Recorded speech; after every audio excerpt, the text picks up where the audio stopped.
Powell to the People, where civility is always in style. We're so glad to be back with you. I've taken a little bit of a break. My wife and I had a cruise to Alaska with Bill Gaither and 47 singers. It was absolutely wonderful. I think we had 13 concerts. We had at least 28 meals in those 7 days. It was a fantastic time. Really, really good. And you can always hear us on KXEX 1550 AM, Saturdays at 4, Sundays at 6. We talk politics, education, religion, technology, sports, values, and healthy communities. If you want to know about it, you want to hear about it, you just contact us. We're happy to share with you what we find out. We get some really good people in here to talk about some things. We've had some interesting folks. We got two very interesting people today, and we're going to introduce them in just a little bit. But I'll tell you what, that cruise to Alaska was absolutely fantastic because it was all Christians on board, and the casino wasn't even open. So that was pretty neat. So we had a great time, and I'll tell you, I'm amazed at the service level. Holland America was the line that we went on, but Inspiration Cruises here in town, Steve Dick is the president, owner of it, did a fantastic job. But we had Bill Gaither and all of his singers there, and we just had a great time praising the Lord, having a great time together. Listen, want to remind you another thing. Good News with Larry Powell is also on Monday through Friday, 10 a.m. and 4 p.m., and nothing but good news stories. So if you're tired of hearing bad news, check in Good News with Larry Powell, 10 o'clock, 4 o'clock, Monday through Friday. We're also on Spotify, Facebook, YouTube, you name it, we got it. And if you want to hear it on your time, you don't have to listen just at those specific times. It's available as you're cruising in your car or on your boat or wherever you happen to be. Also wanted to remind you that Child Evangelism Fellowship has its 4th annual Darrell Rogers Golf Tournament coming up on October the 8th. That's this year, coming up real soon. Registration is available. We want to make sure that you contact the folks at Darrell Rogers. All you got to do is cefnorcal.org/Darrell Rogers, and just look up Good News Clubs, and that'll get you there too. But we'd love to have you participate. We've had almost a full tournament every year. We've done it, raised a lot of money. We have over 80 Good News Clubs in public schools across the county area because of the good things that are being done with Child Evangelism Fellowship. Listen, we're so glad you're with us today. We have very interesting program today. I've got two good friends of mine. One friend is also our Fresno County Assessor Recorder, Paul Dictos. Paul, I'm sure glad to have you here. Me. You and I have been friends since 1967, so that goes back a little ways. We'll talk more about that. And then another really good friend that is a short-time friend, but boy, we feel like we've known each other forever, Boris Nebyshinets, who is the president of a really interesting group called Orange Lamb Ministries. That's Orange Lamb Ministries. Boris, welcome to the show. I'm sure glad to have you. Thank you. I don't know about if I call myself a president. I'm just a God servant. Well, God elevates those that he wants to. And when you do good work like you're doing, and folks, you're going to hear some very interesting things that are going on with Orange Lamb Ministries. We're also going to talk a little bit about the county of Fresno and the Assessor Recorder and some things that he's doing that are absolutely amazing. I got to tell you, Paul, is this your 4th term now? Coming up? I'm just finishing on my 3rd term, and I will start my 4th term on January the 3rd, 2023. Yeah, January 3rd. And you didn't have any competition this year. I didn't. Thank God they didn't have any competition. I guess if people like me, I must be doing something right. Well, I've liked you since 1967, so, time goes by fast. It goes by really quick. Really quick. Well, tell us a little bit about yourself. Obviously, people know you, Paul. Yes. Because you've been here for a long time, like I said, 1967. But how did you get to America? I know you're Greek American. Yes. My father was a minister of the gospel in Greece, and he was Assemblies of God missionary. Yeah. He founded 5 churches in Greece, all the Assemblies of God churches. Wow. And when he was getting old, they called him superannuated. This is a word that I learned back then. Yes. As superannuated, he had to go. So he came to Fresno because this is where he had started. Wow. So he brought us back to Fresno in 1967. I was exactly 23 years old when I came. Is that right? I landed in Fresno, California on the 27th of April, 1967. Wow. And I remember I ended up in the housing project in West Fresno. And that was really a big surprise for me. I was able to take a shower for an hour, hot water running, no limit as to how long you can have a shower. And I was so glad that God brought me here. And really, I feel that I was born here. Somehow, the other day, they told us to announce ourselves. I was in a meeting and I said, I'm Paul Dictos, born and raised in Fresno. Nobody questioned me, so I guess I'm established now. I love it. As a Fresno bred and a Fresno grown. So April 27th. 1967. I think we met April 28th. I mean, it was pretty close. The next day, you couldn't wait to meet me. No, that's exactly right. That's right. Well, and then you came to America, your mom and dad, missionaries, a really full history of how God has worked in their lives, obviously worked in yours, and then through your extended family on down as well. Yes, my father was 72 years old when he came. My mother was 57. They had 15 years difference. And they were looking for a job. And God led them to have a home for the aged people. Wow. And they did such a ministry to the old people, and I was working with them. I was helping them, I was living upstairs with my wife. They were living downstairs with 5 people, taking care of, God miraculously provided us with everything we needed. Isn't that amazing? God never leaves you alone. No, He doesn't. If you follow the truth, if you follow His steps, He will provide everything. No, absolutely. And the thing comes to my mind from Matthew 25:43 says, I was a stranger and you took me in. We were strangers in this city. Yeah. And Christian people took us in. Amazing. Great story.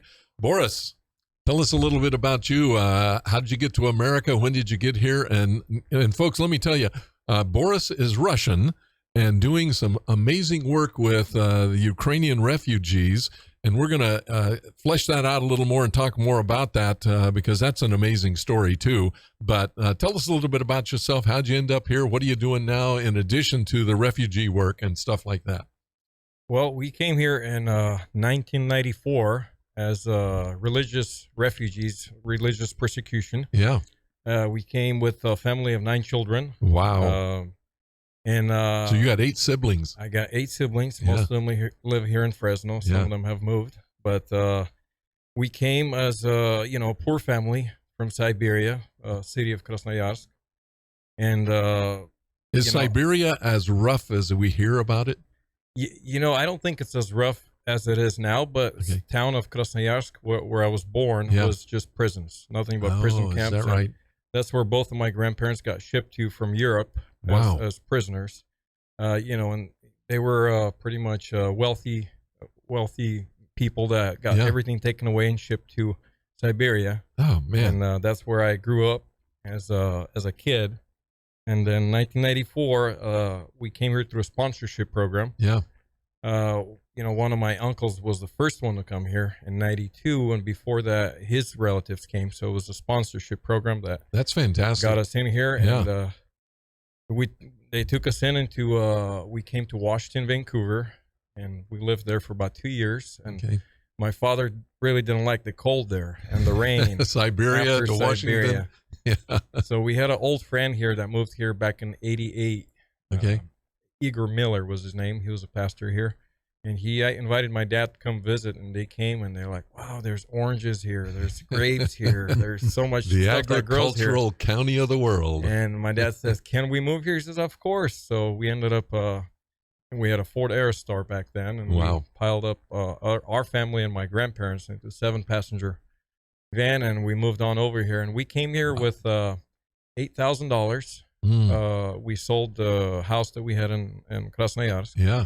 And we had about 10 bags of stuff. And when we came within a month, the People's Church is where we started. I know it was First Baptist Church in Vancouver, Washington. They took us in. They picked us up at the airport, and they gave us couches. They gave us an old car, and they gave us so much stuff, more than we ever thought of. Amazing. So that's how we got here. So you ended up here, and then your bride, is she also from Russia? She's from Kazakhstan. Kazakhstan, okay. Kazakhstan. She came here when she was young. She was about 2 years old. Yeah.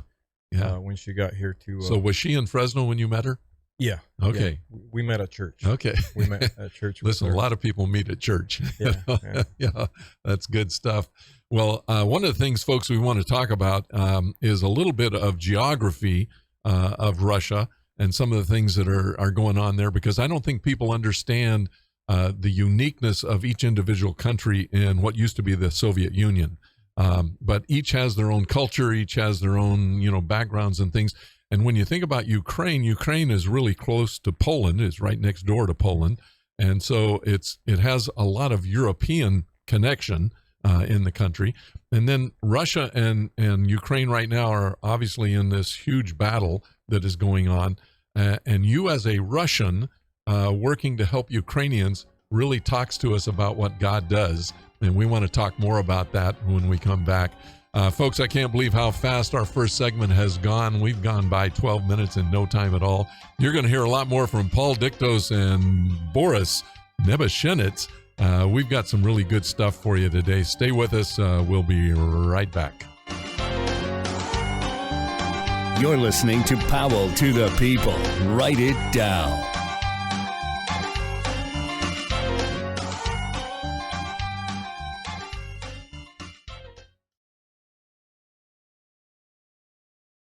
To the people on the best talk in town. Hey, welcome back to Powell to the People, where civility is always in style. You were listening to my bumper music is from Mark Lowry, where he talks about some things never change, and what never changes is the love of God. And boy, that is a powerful, powerful tool for us. Well, Paul, before we get into the whole Ukrainian thing, we're going to reserve our last two segments for that. What are you doing now as a county assessor recorder? What are some of the projects you've got going? And I know you've always got your hand in something that's helping out the taxpayer. I'm glad you asked. But before I do that, I want to just mention that I came to America with $23 in my pocket. Oh, wow. I tipped $1 to the porter in New York. So I ended up in Fresno with $22. So my mother already had bought a house, and she says, Paul, we got to paint the house. I said, we got the money. I said, but I got $22. I said, and then back then, paint was 99 cents a gallon. Wow. So I painted the house. Yes. In 2010, I decided to run for office. Yes. Politics was always in my blood. And somebody called me up. In fact, John Navarrete called me up and said, there is an opening here at Fresno County for the assessor. I said, whatever it is, I'm going to run. And I ran, and by God's grace, I won. Yes. And I've been there now for 3 consecutive terms. I've been reelected 3 times. And this is the 4th time now with God's grace. I'm going to be 4 more years, which will be a total of 16 years. Never in my wildest dreams I could see myself as an assessor. First of all, foreigners. I'm a foreigner. I'm an immigrant. Immigrants don't run for office. Yeah. Their children run. Immigrants have to really open up a restaurant, have a pizzeria, Yeah. I've done all of that, I was mowing lawns. I became a CPO, all those things. So all of a sudden, God has elevated me. And the office has been really doing very well. And when I first started out, I saw that the recorder's office was on the 3rd floor of the Hall of Records. Yes. And people had to walk up 3 flights something. Most of the time, the elevators are not working. People had to park 5 blocks away. And I said, this doesn't work well, Yeah. They get a ticket while they're buying a birth certificate. So or getting a marriage license or whatever. so they're getting upset, But with some funny, easy ways of figuring it out, we ended up buying a building and rebuilding it, improving it on the southeast corner of Van Ness and Merced. Yes. The old Noble Credit Union 2-story building. Yeah. It's all refurnished now. Everything is brand new. Wow. And now people can come and park next door and pay nothing for parking and get the birth certificates. And we also have a drive-through service, which we start working on January 1st. Yeah. People are very happy. That drive-through is service to the public. Yeah, that drive-through is a novel thing. I don't know that it's done anywhere else in California, is it? There's 58 recorders, 58 counties in the state of California. We are the first one, only one that has a drive-through service. Wow. I'm sure that pretty soon they will copy us. Yes. I also want to say that the cost of the building was not paid with tax dollars. Wow. It was paid by the fees that people pay me, $25 for marriage certificate and so on. Yeah. So there's no cost to the public. Wow. So it's people that are receiving a specific service paid for it. Pay for that, and yes. everybody benefits. That's a fee for service. Yeah. So I invite people to come and see it. Yes, absolutely. Are you having a grand opening? We're going to have a ribbon cutting ceremony in about 2 weeks. We're going to announce that. It's going to be a big splash. We're going to have, Larry Powell and hopefully, Jerry Dyer, our mayor, be the MC. Get a bunch of people there. Get a bunch of people there. This is the only way to attract people with names like you. Sounds good. It sounds good. Well, I'll tell you what, your wife, Stella, and you've made the paper for some really good things. Your wife, Stella, who is no longer with us, beautiful, beautiful lady, a fantastic person. But you took care of her during the last days of her life when she was struggling. Well, she conducted Alzheimer's at the age of 60. That's very early. Which is really young. And she was with us for 12 years. I rebuilt my house to accommodate her needs. Yes. I built a brand new handicap bathroom just for her. It was about $30,000. Yeah. So I took care of her personally. I gave her a bath every day before the caregiver came in. So the caregiver would come in every day for 6 days, but Sunday she would stay home. Yeah. So we wrote the story Sundays with Stella. Because Sunday she was completely on my own. Yes. I was completely on my own doing the bathing, Yes. the breakfast and the meat, the whole thing, until night. Yeah. And God has taught me a lot of things. He has taught me how to take care of old people. and really, it's not an easy job. But we bonded so well. I was there when she closed her eyes. Yeah. I closed her eyes. But I found out she had an eye surgery. And when you have your eyelids lifted up, the eyes don't close when you die. Isn't that something? So I figured that out. But God has blessed me through that. It was a blessing. And I learned. I'm still very hearing. I'm still married to her. I keep telling people I got a wife at home. Well, one of the things that the Fresno Bee covered that I thought was really unique was that you learned to do her makeup too. I did that. I had some help from my daughters. Yeah. I did not learn how to do her hair. And you'll be surprised how much you learn when you have to learn it. Yes. Need forces you to become an expert. I don't do a makeup like I did to her, to myself. Really. But it's a special technique. Well, that's such a great story, of care and love for her and her last days, and she was really well taken care of. And Sundays with Stella would stay in history. Yeah. Well, listen, you guys do some music together, Boris, you and Paul, and you got a jam session band that you put together that you do gospel music and stuff. Do you got your guitar with you? Yeah. You guys want to do a song for us? Blessed Assurance. I think it'd be really fun. So sure. If you want to get your guitar ready to go, I'll get my news going here a little bit. We're going to talk about, folks. This is so unique. We've got great music coming your way today. We also are going to talk about the Ukraine-Russian war, and I've got to tell you, it's pretty amazing when you think about that someone from Russia would step up to help someone from Ukraine, and it's not just someone, but it's orphans and it's widows and the folks that are most in need. And so we're just amazed at the story you're going to hear in the second half of the show. But I thought, this will be really cool. Get a little music going. We got Mark Lowry opening us up, and we got Boris and Paul gonna, keep us going during the show here. So let's hear a little bit. So, Blessed Assurance, a great old time gospel song. We're gonna have guitar. We're gonna have harmonica, and so you're gonna hear from Boris and Paul. Let's see what you got.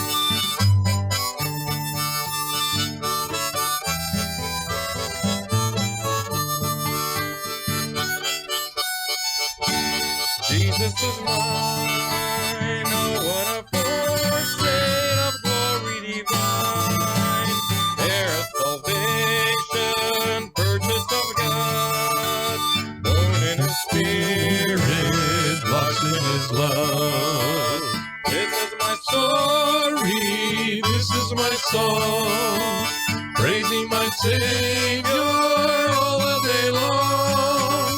This is my story, this is my song, praising my Savior all the day long.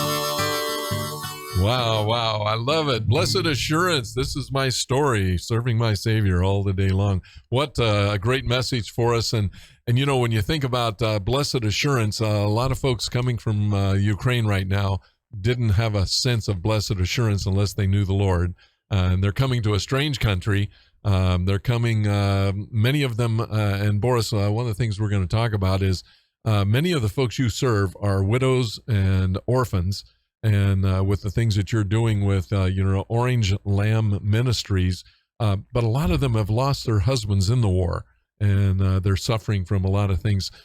Give us a little bit of an idea of what got you even thinking about doing something for refugees from Ukraine as a Russian. Well, I always liked doing mission work, going out to Ukraine a lot, to the orphanages with our church groups, and just being out there, telling them about Jesus, singing songs with them. It makes my day. Yeah, I love it. And I also like going to Mexico a lot. Okay. All the time, and we have a couple orphanages that we support down there, and we go down there and sing songs with them and teach them how to work and that kind of stuff. So, I've always liked doing mission work. Yes, it's something that's a lot more rewarding than doing your regular work. Oh yeah. I said you couldn't pay me to go anywhere. And I also like going to Alaska and doing mechanical work. Yes, as long as it's for free, I love it. Yeah, I love it. Yeah. So missionary work's been in your blood then, from very early on. I believe so, yeah. I think my grandpa was a pastor. I got his name. Wow. His name was Boris, and the day I was born, he was taken to jail, and my mom wanted to name me something else, but the women of the church says, no, you got to name him right after his grandpa. Wow. Well, and when we're talking about taken to jail, it was political. Yeah, he was a pastor, so he got taken to jail because he didn't agree with the communism. Wow. And he believed in God as Amen. Jesus as a savior, and that's why he got taken to jail. Wow. Yeah, such a rich heritage of the saints who have suffered for the Lord and are going to receive rewards as a result.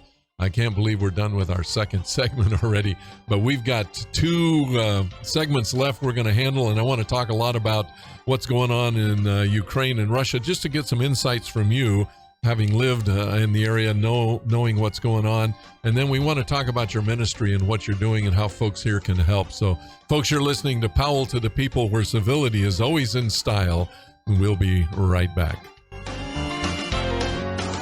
You're listening to Powell to the People. Write it down.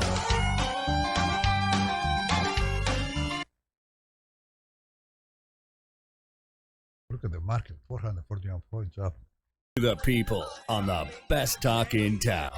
Hey, welcome back to Powell to the People, where civility is always in style. Boy, I can't believe how fast our segments are going today, but what a unique thing. We're with two really interesting people. Paul Dictos, the Fresno County Assessor Recorder. Many of you know him. He's going to be starting his fourth term as the Fresno County Assessor Recorder January 3rd. That's coming up. He's got another event coming up just in a couple of weeks. You'll be hearing a lot more about that, but a new building they're in. Service is so much simplified for all of us who have to go down there, get marriage licenses, whatever it is, go down and check on our taxes. We can get service down there, so it's really cool. We'll learn a little more about that. But also Boris Nebyshinets, who is from Russia, but been here since 1994, and has a missionary heart and is doing some amazing work. Orange Lamb Ministries is what he's working with, and he's been helping out with a lot of the Ukrainian refugees who are from the Ukrainian war with Russia. And yet he's a Russian doing this because he loves the Lord and he sees the need, and he has always been mindful of the ministry in Ukraine and working with orphanages and a lot of things like that. So it's an extension of doing that. Let me ask you just a couple of quick questions. Tell me about Ukraine now. Is this basically a civil war? Is it a religious war? How would you characterize it, Boris? I don't even know if I would call it I don't know. I call it destroying a nation. Yeah. Destroying a nation of Ukrainians. Wow. And I think that, unfortunately, that's, by sending more weapons down there, more money, we just keep, I don't know if Russia's at full war. They're just kind of playing around a little bit. Gotcha. That's from my understanding, because I have a lot of family that are in both countries. Right. And, Russian guys are not being pushed to war. They're just comfortably living. But I know a lot of Ukrainian families that are getting drafted and running away from the country from being drafted. And Yes. I know a lot of them have been shot or blown up. Well, it was really tough. I know in the first early days of the war, the first weeks or so, we were getting reports out that the Russians soldiers were saying, who do we shoot? These are our friends, and Ukrainians and Russians actually have had a long-standing relationship over the years. And I know that you've got the Ukrainian, church and the Russian church, Orthodox churches, that have a little bit difference of things, but they have so many things in common as well. So it was really hard on Russians going in because they were going, what are we doing here? So yeah, I get it. It's a tough place. But out of this conflict, hundreds and hundreds and hundreds of families are heading to Poland and other countries to just get out of the conflict, because Ukraine is getting bombed all over the place. It's just, and you're right, I love the characterization. I think you're right on that it's destroying a nation. And we have a lot of Ukrainians that live in America and are well-known boxers and, other famous folks as well that have been here for a long time.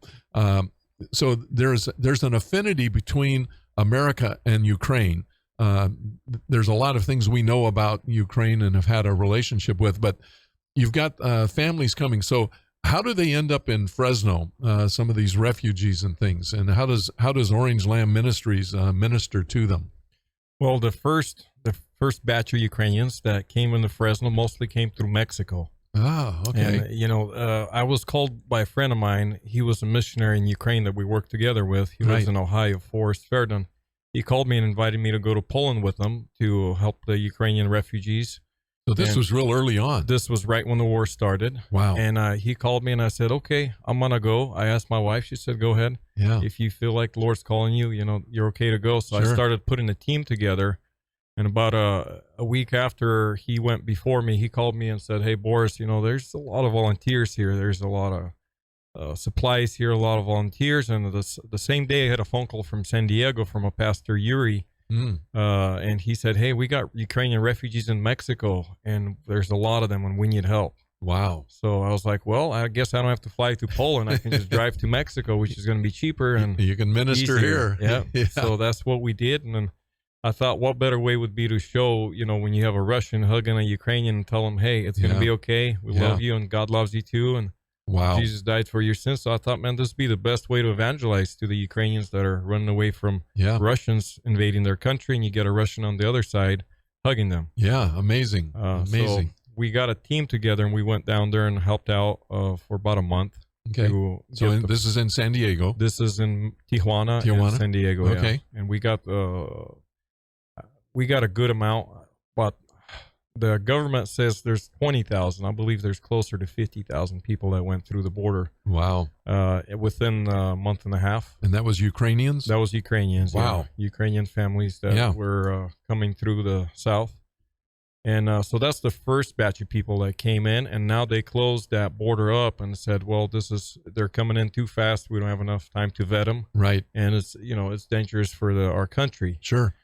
It creates more jobs for the Border Patrol. Yeah. So they opened up a new program, United for Ukraine, which is you come in through the sponsorship program. Right. And so the second batch of refugees that are coming into the States now is coming in through this new program, United for Ukraine. Basically what they do is they find a sponsor here in the States that says, hey, I can somewhat help them. Gotcha. You don't have to be specifically financially responsible for them, but right. They got to have an address that they can relate to, that they can come to, they can get mail to. So someone who cares for them. Yeah. Cares about them. So now that's the only other way that they can come in right now. Okay, good. How many do you think have made it to Fresno? Fresno, I believe we have over 200 people by now. 200, maybe closer to 300. So the people that we were hosting that came in through Mexico that had nowhere to go, they would come up to me and say, "Hey, Boris, we got nowhere to go. Do you think you could find us a house in the States, anywhere to go?" Wow. And I was like, "Okay, let's see." So I would shoot a picture of their family and post it on our church Viber group, and then see who can take the family in. And that's how slowly we started taking families into Fresno. Wow. And now those families are actually finding finding sponsors for their relatives. Okay. That are flying in through the new program. Right. And I told them, they came up to me and they said, "Boris, can you host new families that are coming in? Can you?" Because I had 4 families living with me at my house. Wow. And they're asking, "Can you do this for our families?" And I said, "Well, you got your own place now, so why don't you practice?" Oh. So extended. yeah. And it's been a big blessing for them to be able to, they're living in a 2-bedroom apartment with 2 children. Wow. And now we have a family flying in next week with 2 more children and another mom and wife, mom and husband. Yeah. And they're going to be living in for a while and I'll help them a little bit. Sure. But sure. now, so. I know one of the things you've been doing is helping get furniture and all of the things like that are needed, because you don't just come to an empty apartment. You can't live that way.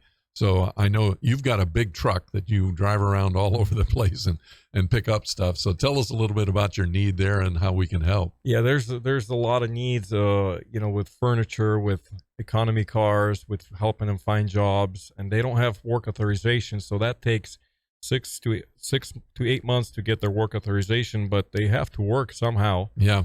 And, pay their bills and welfare. They're applying for welfare. They don't get it for the first month. Right. And then they eventually get it, but it still takes a while and they still have to get by somehow. So they're going off their savings, but they really can't sell nothing in their country when they're fleeing. So Sure. they're coming empty handed. Oh. But yeah, I mean, it's everything from paperwork to their everyday needs is needed, Right. house, car, Right. food, and furniture. The needs are really great then. Yeah. Let me ask a question. Is the Ukrainian language and the Russian language the same? Can you talk to each other pretty well? Most of the Ukrainians, I'd say 99% of them speak fluently in Russian. Okay. I can understand Ukrainian also because we have a pretty good community here in our church Right. of Ukrainians. So I've heard it for many years and I understand it pretty clearly. Right. What's the name of your church? Gethsemane Bible Baptist Gethsemane Church. Bible Baptist Church. Yeah, I love it. I love it. So you and your church basically have taken on this whole task, of, how do we minister to the foreign, folks that come in, you're a stranger in the land, and make them welcome. Larry, he just told you that he had 4 families in his house, but if you ask him how big his house is, you'll be surprised. He only has 1,400 square feet. Wow. But the love of God, makes him, open up, make it bigger. Paul, what got you involved in this? Well, I mean, he dragged me into it. He dragged me into it. So- and if he says come, I come, because I love him so much. And he's dedicated. He's committed to the Lord's work, Yeah. So I got in because of him. I love it. And then, I heard there was a need, so we were able to donate some furniture and help out too. And when we get back, we're just about done with our 3rd segment. When we get back, I want to talk about a house that you have that, that's kind of a care center. Yes. That you're doing some things. And you also are an auto mechanic. Yeah, correct. That's what I do for a living. So that's what you do, not for fun, but you do the ministry for fun, and you do the other to make tents to get through. That's it. I love it. Well, folks, it's an amazing story when you think about it. That families were coming in through Mexico. That no longer is available, and United for Ukraine is the legitimate way to get in now. And sponsors are needed. So if you have an opportunity or an interest to sponsor, all you got to do is go to orangelambministries.org, and Boris will, take your information, and if you got resources, you've got interest, we've got a way to hook you up so that you can help a lot of these families that are coming in. Great need, but what a neat thing it says about Americans and about American Christians when we step up and help those in need. It shows God's love is still very, very strong right here in America. Listen, we're going to be right back. You're listening to Powell to the People, where civility is always in style. You're listening to Powell to the People. Write it down. Facebook, we're really glad that you're listening, folks. Be sure and hit that button and share this story, because it's a great story about what God is doing through some folks right here in Fresno and, with our Ukrainian refugees that are coming in. On the best talk in town. Hey, welcome back to Powell to the People, where civility is always in style. We're down to our last segment here, so we got about 12 minutes to talk a little more about what's going on and how you might be involved. I did have a question for you, Boris. You and I talked before we got on the show today about underground churches and what it was like having to live in Russia, being a Christian, and having the battle that exists between communism and Christianity. Tell us a little more about what you experienced with that in your family. Well, when I was, growing up as a kid, our parents were told that you cannot take children to church. Wow. So if you were 18 or younger, you could not go to church. So they wanted to make sure the indoctrination took place toward communism. And you went to school to get indoctrinized. Wow. And they told you everything about monkeys, and everything's millions of years old. And they thought the communism way, and they made you wear a star with a picture of Lenin in the middle. And us as Christians, we were told, you know what, we don't agree with the communism. You cannot wear the star. Yeah. So as a kid going to school, my parents said you cannot put the star on no matter what. Wow. That was the first 3 grades.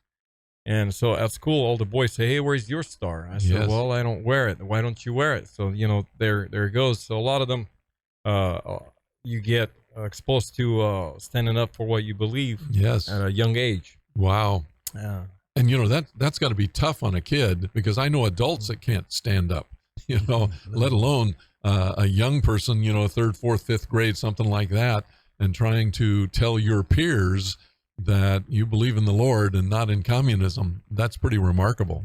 So tell me a little more about that. That's our church was underground church, and back in I'm gonna get my dates a little off, Okay. but I think in the 80s, when our Baptist congregation was all together, and when the communists came to power, or when they actually said, hey, we're going to let you gather, but it's going to be under our what we tell you, how you can gather where you can gather, and we're going to appoint the pastors, and we're going to make sure pastors are certified with us. In other words, they're not going to let you worship freely. Yeah. And half of the Baptist churches split. One half said, you know what, we're not going to comply with this. We're going to bring kids to church. We're going to do whatever we want. And government's completely separate from the church. And the other half said, you know what, we'll comply with you and we'll do whatever you say. So we fell into the one that said we will not comply. So we had to, church was handled at my grandpa's house for a while.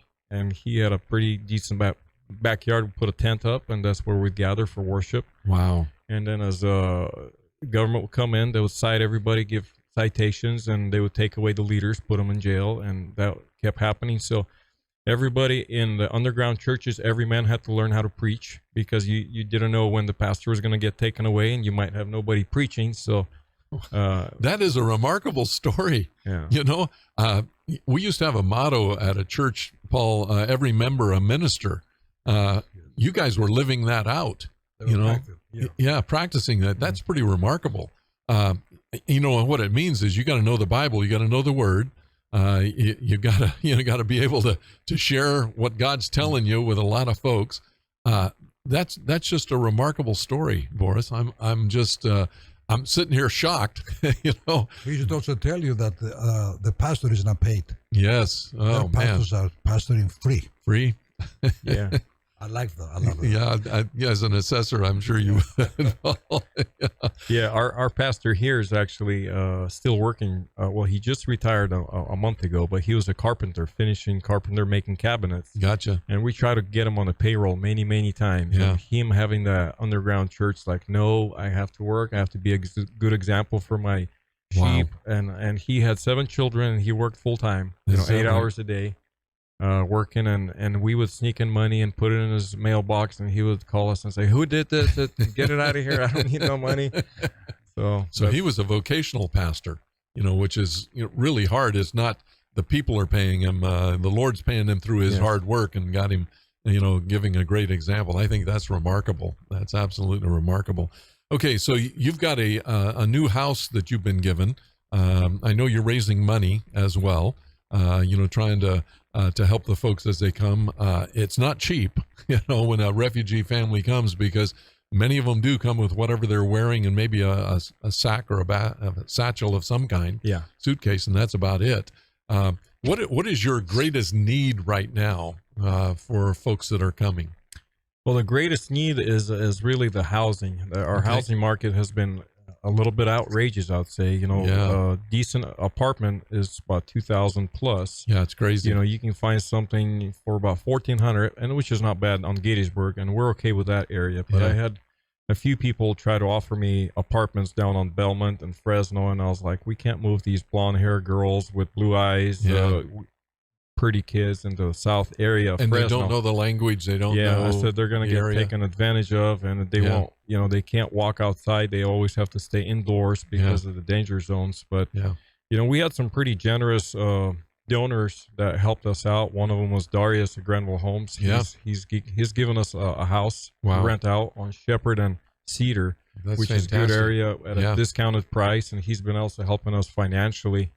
And we had other, like Gary McDonald gave us some money. We had Ed Cashin help out with some of the needs to help out with the housing. But the biggest need is still finding economy cars and housing. Those are the two biggest needs for the Ukrainians that are here in Fresno. Wow. So anybody out there who has housing available and it's not being used right now, or if you're going to be gone for a period of time, even temporary, until folks can at least have a place to stay and then go from there. Larry, we do pay market rent. We pay the rent out of the money we have. Yeah, that's pretty amazing, folks. This isn't asking strictly for volunteer and donations. No. This is saying we just need locations. Yeah. And we pay the rent for about 3 months for the refugees, and hopefully, within the 3 months, they'll be able to pick up the rent themselves. So you get the time going. Yes. Yeah, that's good. You prime the pump so they can make it. Yeah, that's right. Yeah. So, folks, if you know it, of a place that's available in a good area, because, when you think about it, you come into a new city, you want to at least not have to worry about potential crime and other things around you. You're going to be taken advantage of in many ways anyway. So you want to give them as soft a start and as good a start as you possibly can. Now, I know that there's some apartments up just north of Herndon, near Maple, where a lot of Ukrainian families are staying. So if anybody has in that area, it always feels comfortable to be with someone you can talk to on a regular basis. So if you've got, an apartment up there or something you'd like to rent out, that would be really helpful to us as well. Actually, Rich Wathans, he gave us apartments too on First and Herndon. We have a few families living in those apartments, and it's been a big blessing. They love it. It's like resort for them. Yes. They go out and they're like, wow, this is so beautiful. Every day they call me and say, Boris, thank you for the apartment. It's so nice. I said, it's not me, it's Rich. He's the one that gave he gave it to us at 50% off. Wow. It's a big blessing. That is fantastic. That is fantastic. Now, is there a need for clothes as well? I think there will be as soon as the winter comes. Okay. But for now, a lot of the Ukrainians that are here, they're like, why do we need so much clothes? It's so hot here, so warm. We don't need. I said, you do need the clothes. Wait till we get to 32 and below. Yeah. But so far, another need that we have is we've been opening up for the Ukrainians to get money, to make money somehow to be able to pay the rent. Is we've been helping them open up little businesses. Like we got one right here, Mario's Shiny Windows. He cleans windows. We got one. He prunes trees. We got one that cuts lawns. We got a mobile mechanic now. We have so a lot of folks are willing to do things to help get by. A lot of women that are great cooks that could cook. We have a lot of women that could clean houses, that could take care of elderly, that could babysit. Yeah. So we have a lot of women that are looking for work. A lot of guys are looking for work, and some of them we have opened up businesses successfully through Orange Lamb Ministries. And some of them are doing it for cash, just out on their own. We had a family that flew in last week through the You for You program, and they actually made a little flyer about themselves, who they are, and I said, well, let's go in the neighborhood and start passing them out and see if we can get you some jobs here and there. Some help, yeah. If folks have something that they can donate or want to talk to you more about it, they can contact you. Is it okay to give out your phone number? So 559-325-4427. That's 559-325-4427. And you can get a lot more information about what the needs are and how you might help with making things go a little smoother. I just love the heart that I'm hearing. And Paul, having you involved as the Fresno County Assessor Recorder is such a unique thing. Someone who understands housing, understands all of the economy. You're a CPA. You know how tough it is right now. And you're helping with Orange Land Ministries to get them, really solidified and moving forward.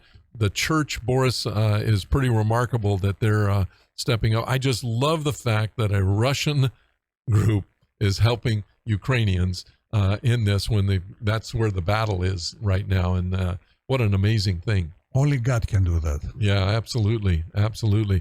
Well, folks, I can't believe we're down to about 50 seconds left. So, Boris, you got 20 seconds. You'd like to tell us anything else you'd like us to know about what's going on? I know. I just want to thank Larry Powell. He gave us a really big bed. It's a California king, I believe, the biggest bed I've seen.